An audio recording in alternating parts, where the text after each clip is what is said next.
పక్కింటి ఆవిడే ఎదురింటి బామ్మగారితో అంటారంట, బామ్మగారు నేను యాత్రలకు వెళ్ళొస్తాను, వెళ్ళొచ్చేంతవరకు మా ఇల్లు మా పిల్లల జాగ్రత్త అని చెప్పేసి అని యాత్రలకు బయలుదేరతారంట. బయలుదేరితే బామ్మగారు అంటారంట, పోన్లేమ్మా వెళ్ళి గుళ్ళు గోపురాలు మంచిగా దర్శించుకుని రండమ్మా అని చెప్పేసి శుభం అని చెప్పి దీవిస్తారంట.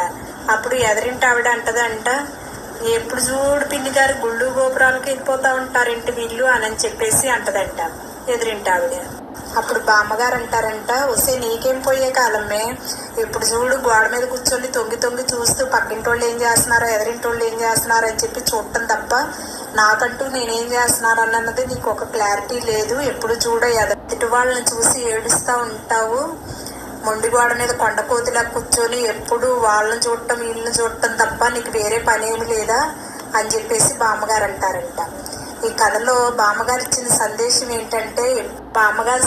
ఏంటంటే మనము ఎప్పుడు ఎదుటి వాళ్ళని చూసి ఏడిసినంత మాత్రాన మనకు వచ్చేది ఏమీ ఉండదు. మనకంటూ మనం ఏం చేస్తున్నామో మనం ఏం చేయాలి అని అన్నది మనకు ఒక క్లారిటీ ఉన్నప్పుడే మనకి కూడా భగవంతుడు ఏదో ఒక రోజు కలుగజేస్తాడు అని సందేశం.